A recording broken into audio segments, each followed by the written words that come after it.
La Grénothèque de la médiathèque de Lourdes vous accueille aujourd'hui pour vous parler des plantes vertes et en particulier de ces plantes d'intérieur que l'on appelle dépolluantes. Alors voilà, c'est parti, c'est tout chaud, c'est Radio Gréno. Qui dit plantes d'intérieur dépolluantes sous-entend que nos intérieurs sont pollués. Alors ce n'est pas une nouvelle, c'est une chose dont on est informé depuis plusieurs années. Nos intérieurs sont pollués. Alors, ne tombons pas dans une imagerie d'Épinal en pensant qu'autrefois tout était tout blanc, tout rose. On échappe désormais aux peintures au plomb et les tapisseries que l'on met sur nos murs sont exemptes de colorants toxiques, ce qui n'était pas le cas au XIXe siècle et qui malheureusement a été la source de beaucoup de problèmes de santé et même de problèmes mortels pour des petits enfants. À ce propos, j'ai vu sur Internet un reportage anglais fort intéressant qui expliquait comment les belles tapisseries apposées sur les murs des demeures victoriennes avaient été source de soucis de santé et même de mortalité au XIXe siècle. Si de nos jours on fait des diagnostics au plomb dans les maisons, c'est parce qu'il y a dans les vieilles demeures quelques restes de ces belles peintures à base de blanc de plomb qui malheureusement avaient un goût sucré, ce qui attirait des petits-enfants. J'ai moi-même dans la famille un arrière-grand-père peintre en lettres qui est mort de saturnisme après avoir eu la malencontreuse idée pour avoir des pinceaux bien pointus de les porter à sa bouche afin d'en affiner la pointe. Le plomb n'est qu'un exemple de tout ce qui pouvait rentrer dans une maison et polluer l'intérieur. Il y avait aussi les fumées, toutes les émanations des chauffages, l'éclairage à la lampe à pétrole, et puis aussi quelque chose que normalement on ne connaît plus guère dans les intérieurs assainis, c'est-à-dire des moisissures importantes qui peuvent générer des problèmes pulmonaires.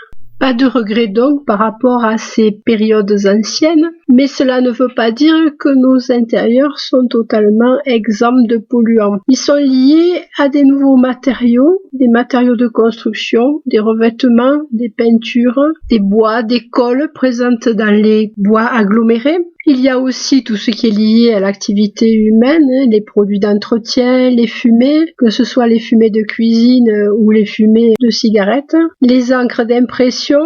Tout ça, ce sont les nouveaux polluants de notre époque. Alors bien sûr, on ne se dispensera pas d'aérer régulièrement, c'est une des recommandations que l'on nous fait dans le cadre d'information pour la santé publique. À ce propos, essayez d'éviter les heures de pointe, puisque les polluants se retrouvent aussi dehors. Pour connaître les heures les plus favorables, vous pouvez consulter les sites en ligne qui parlent de la pollution de l'air et qui font quelquefois un tracé par heure des pollutions dans l'atmosphère des villes. Une fois les fenêtres fermées, que faire? Alors certes, on peut porter son attention sur le choix des revêtements, des peintures qui sont de plus en plus contrôlées, saines, mais quelquefois on habite aussi dans de l'ancien et on n'a qu'un volant réduit d'action sur ce genre de problème. Donc, il nous reste les plantes vertes. Comment s'est-on rendu compte qu'il y avait un effet mesurable de la dépollution par les plantes vertes? Eh bien, tout ça prend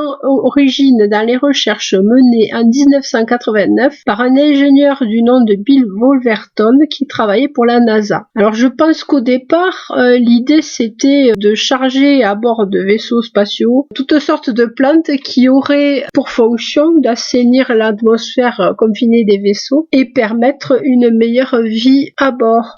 On frôle un peu la science-fiction et pourtant Monsieur Wolverton a fait des mesures qui ont prouvé qu'il y avait un effet réel des plantes vertes sur l'atmosphère des maisons. Alors le premier bienfait, c'est un bienfait d'humidification de l'air parce qu'à une époque où on isole beaucoup et où quelquefois on utilise la climatisation, on se retrouve avec des atmosphères intérieures assez desséchées et le rejet d'oxygène et d'humidité est un des premiers bienfaits que proposent toutes les plantes vertes. Autre effet, un effet psychologique, mais pas négligeable, qui a été mesuré en milieu hospitalier par exemple, c'est l'effet apaisant des plantes vertes et même l'effet réparateur, puisqu'on a pu prouver que dans une chambre d'hôpital qui donnait sur des arbres, la vitesse de guérison était supérieure à ce que l'on observait dans des chambres d'hôpitaux donnant sur des cours minéralisés. Cela fait d'ailleurs réfléchir à l'aménagement de certains quartiers urbains. Donc c'est bon pour le moral,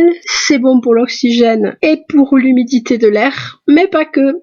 Monsieur Bill Wolverton a réussi à prouver que les plantes vertes venaient à bout d'émanations d'ammoniac, de benzène, de formaldéhyde, de monoxyde de carbone, de toluène, de xylène et de trichloréthylène. Comment s'y prennent-elles ? Il semblerait que tout ceci soit le fruit d'une coopération entre la plante et des colonies microbiennes qu'elle entretient par des substances qu'elle injecte dans le sol. Et c'est ainsi que les émanations de polluants organiques peuvent être soit synthétisées et permettre à la plante de grandir davantage ou être piégées dans le sol par le biais de ces micro-organismes. C'est ainsi que les capacités épuratives des plantes changent selon leur nature et que certaines sont plus efficaces que d'autres face à un certain type de polluants. Selon le lieu où vous voudrez les installer, suivant la nature de la pièce, certaines plantes seront plus aptes que d'autres à résoudre vos problèmes de pollution. Certaines recommandations semblent séduisantes. Malheureusement, dans les intérieurs modernes, on ne dispose pas toujours de la place pour pouvoir installer un grand sujet, même si on en aurait bien envie. Dans la cuisine, eu égard les matières plastiques, les détergents et les gaz de brûlage du gaz, si vous cuisinez au gaz, la recommandation se portera sur le chlorophytum. Alors le chlorophytum, c'est ce que l'on appelait autrefois des misères ou des rubans de Jeannette. Ces plantes qui font des bébés suspendus à des grandes tiges et qui se présentent sous forme de rubans blancs et verts, comme autant de petits jets d'eau, une valeur sûre et une plante facile à réussir. Cette plante que l'on appelle aussi plante araignée, vous pourrez vous en faire donner des boutures. Les petits bébés qui sont justement présents au bout des tiges sont faciles à multiplier. Si vous disposez de place, vous pourrez rajouter dans votre cuisine un palmier nain doré qui s'appelle Chamaedorea elegans. Et c'est une variété naine et qui est peu exigeante. Par contre, il aura besoin d'être vaporisé de temps en temps parce que c'est une variété en fait qui pousse plutôt en sous-bois. Comme il aime une atmosphère un peu humide, on évitera la proximité d'un radiateur. C'est un palmier qui supporte les températures fraîches, entre 18 et 24 degrés en été, aux environs de 16 en hiver. Donc la proximité d'une fenêtre pas trop isolée qui va lui permettre d'avoir de la lumière vive mais pas directe et un peu de fraîcheur apportée par la vitre pourrait être un endroit idéal.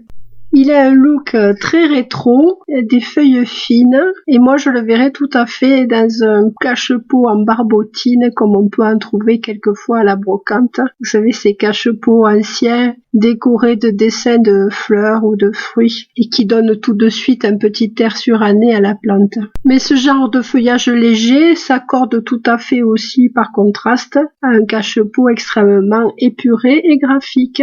Une plante que vous pouvez également éviter dans la cuisine, c'est le lierre. On n'y pense pas souvent, c'est pourtant une plante facile à cultiver, résistante et qui va avoir un effet certain contre le benzène. Choisissez une variété qui reste naine. Il en existe de très jolies avec des feuilles découpées ou des feuilles panachées. Attention, le lierre est toxique. Il contient des saponines qui d'ailleurs en font une lessive efficace pour le linge noir, mais plutôt malvenue dans les estomacs des enfants. Dans une cuisine, il faudra veiller à ce que les feuillages ne se couvrent pas d'une pellicule grasse et donc les nettoyer régulièrement. Une petite étagère en hauteur pourra accueillir lierre et chlorophytum. Au bureau et au salon, vous pourrez de nouveau inviter le lierre, mais là, si vous avez plus de place, faites appel aux 2 championnes de la dépollution que sont le Ficus benjamina, qu'on appelle aussi figuier pleureur, et le Néphrolepis, dont l'autre nom est fougère de Boston. Cette dernière, la fougère de Boston donc, a été déclarée dans les études de la NASA comme la meilleure plante dépolluante qui existe actuellement.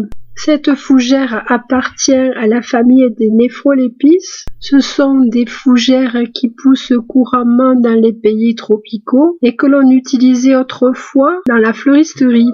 De nos jours, après la mode des années 70 qui consistait à rajouter des tiges d'asparagus, donc d'asperges, dans les bouquets, nous avons maintenant des branches d'Eucalyptus gunnii qui sont vert glauque que l'on utilise assez souvent, ainsi que des feuilles de fougère mais qui ne sont pas les mêmes que les Néphrolepis. Toute fin 19e donc, un fleuriste de Boston a commandé une centaine de pieds de Néphrolepis qui arrivaient à l'époque par train ou par bateau afin d'avoir une provision de feuillage pour faire ses bouquets. Il remarque au milieu des plantes qui ont été livrées une plante qui est un peu différente. Les tiges, au lieu d'être dressées, ont un port souple et élégant et il décide de conserver cette plante et de la multiplier. Il la vendra ensuite comme plante d'intérieur. Alors pourquoi d'intérieur? Parce qu'elle ne supporte pas les températures froides. Il conseillera donc à ses clients de les garder dans les maisons afin qu'elles ne souffrent pas du froid. C'est le début d'une mode et d'un succès foudroyant. Le Néphrolepis bostoniensis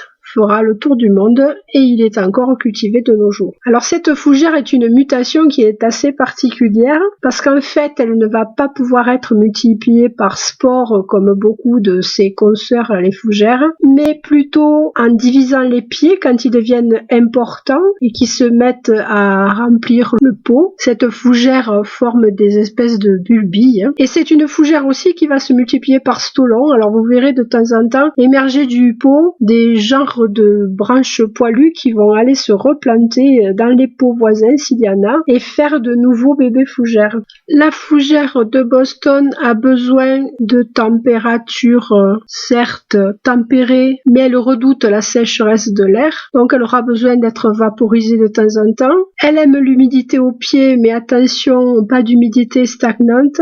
Pour la garder heureuse, une solution, la munir d'un grand cache-pot et entre le pot que l'on préférera en terre et le cache-pot, mettre des billes d'argile qui pourront stocker l'humidité et la rediffuser par évaporation au niveau des feuilles, tout autour de la plante. Cette humidité sera de plus un bon moyen de lutter contre l'électricité statique engendrée par les appareils du type ordinateur. Les feuilles de la fougère de Boston atteignant entre 40 et 60 cm de haut, elle a besoin de place. C'est sur un piédestal qu'elle est encore la plus belle. Elle peut faire ainsi retomber ses feuilles librement. L'autre plante dont je vous ai parlé, c'est le Ficus benjamina, que l'on connaît bien parce qu'il est présent dans beaucoup d'administrations. Il forme un arbuste à port assez droit, avec souvent plusieurs branches principales, mais l'extrémité de ses rameaux est courbée, ce qui lui donne un port gracieux et ce qui lui vaut le nom de figuier pleureur. Faisant partie de la famille des figuiers, il sécrète un latex qui est un peu irritant, donc il va falloir faire attention le jour où vous le taillez, car c'est un arbre qui pousse non seulement en largeur, mais aussi pas mal en hauteur. Il a horreur des courants d'air, donc évitez les entrées sous peine de le voir perdre ses feuilles tout d'un coup, ce qui est toujours déplaisant. En hiver, vous verrez une partie de ses feuilles tomber, c'est tout à fait normal parce que comme beaucoup de plantes plante à feuillage persistant, il faut tout de même qu'il renouvelle une partie de son feuillage. Mais bon, cela ne durera pas et cela vous permettra ensuite d'assister à la naissance de tout un tas de petites feuilles neuves. Le Ficus benjamina peut avoir un feuillage vert ou un feuillage panaché de blanc. Sur les sujets panachés de blanc, la croissance va être un peu moins importante puisque l'absence de vert signale un défaut de fonction chlorophyllienne et donc l'arbre aura moins à manger et donc grandira moins. Donnez-lui une lumière vive mais sans ensoleillement direct. Pas de pièce trop froide, une température entre 18 et 21 degrés est idéale. C'est une plante que l'on peut installer en été à l'ombre d'un arbre pour lui faire passer la belle saison à l'extérieur quand les volets de la maison sont baissés. On le recommande également pour les chambres, mais vu le volume qu'acquiert la plante au fil du temps, et sachant que les plantes sécrètent du gaz carbonique la nuit, ce n'est pas une recommandation que je suivrai. La seule plante que je pourrais vous recommander pour la chambre, en fait, c'est le Sansevieria, une plante qui est passée de mode et qui est pourtant fort intéressante puisque c'est la seule qui sécrète de l'oxygène la nuit. Alors on l'appelait aussi la plante du boucher. C'est une plante qui se présente comme une touffe de larges feuilles coriaces assez hautes qui démarrent depuis la terre. Souvent la feuille est verte, légèrement tigrée, d'un vert différent et bordée de jaune. On l'appelait plante du boucher parce que c'était une plante qui supportait des conditions de culture extrêmes, manque de lumière, froid, courant d'air, absolument sans broncher. Et comme on l'a trouvé souvent dans les boucheries, c'est ce qui lui a valu ce surnom. On trouve